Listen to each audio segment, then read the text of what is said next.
Badan Pusat Statistik (BPS) mencatat di tengah masa pandemi COVID-19, jumlah penduduk miskin di Indonesia semakin bertambah.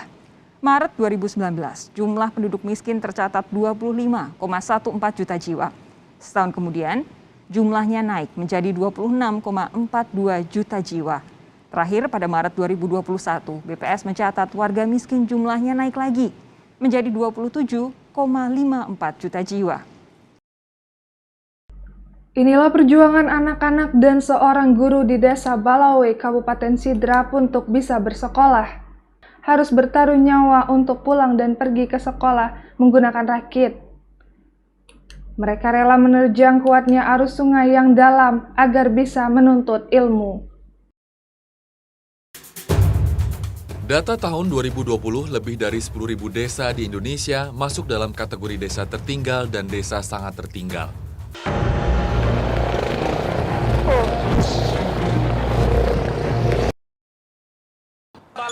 Kekerasan terhadap perempuan merupakan isu yang terus mencuat di tengah masyarakat Indonesia yang menganut kultur patriarki dengan laki-laki yang dianggap lebih berkuasa.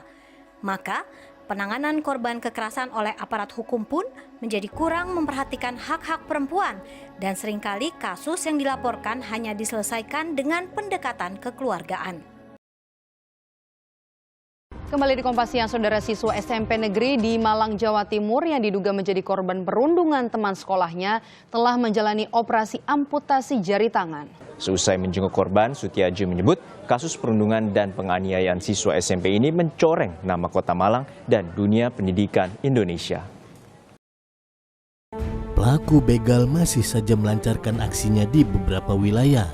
Berbekal senjata tajam, pelaku yang beraksi 2 orang atau lebih ini kerap melakukan aksinya di malam hari. Mereka memaksa pemiliknya memberikan barang yang diincar pelaku.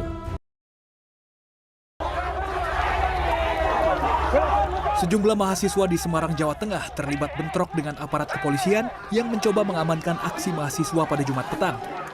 Yang jelas pihak kepolisian saat ini sedang mengarahkan kendaraan untuk keluar dari dalam ruas tol.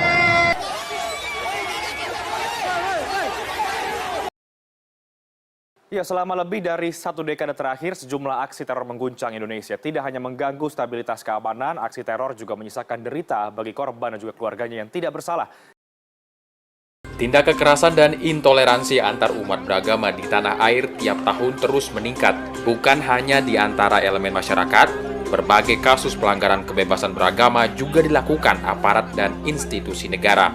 Rentannya tindakan intoleransi dan pelanggaran kebebasan beragama ini tercermin dari terus melonjaknya angka kasus intoleransi setiap tahunnya. Di tengah penanganan pandemi COVID-19, hoax marak di tengah masyarakat. Seorang pemuda di Bantul, Yogyakarta merusak sebuah mobil ambulans. Menurut pelaku, ia merusak ambulans karena terhasut kabar bohong di media sosial.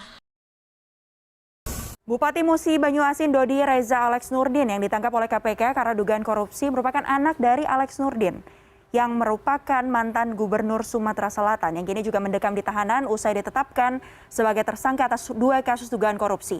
Meski sudah berulang kali ditangkap pelakunya ya dan kemudian mendapatkan hukuman, tapi faktanya korupsi di dalam dinasti politik atau politik kekerabatan ini masih terus terjadi. Dari video yang telah ditayangkan tadi dapat kita simpulkan bahwa Indonesia masih memiliki banyak PR yang harus segera diselesaikan. Ada masalah yang harus diselesaikan oleh pemerintah itu sendiri, misalnya pembangunan infrastruktur. Namun ada masalah yang bisa diselesaikan oleh warga negara kita sendiri, misalnya kekerasan seksual, kejahatan, intoleransi, dan sebagainya. Secara umum, sebagai individu, kita harus memastikan diri kita untuk memiliki sikap berkarakter, agamis, dan Pancasilais yang kita terapkan mulai dari diri sendiri hingga kepada keluarga kita. Jika setiap individu menerapkan sifat agamis Pancasilais tersebut, maka permasalahan itu akan mampu kita selesaikan dengan sendirinya.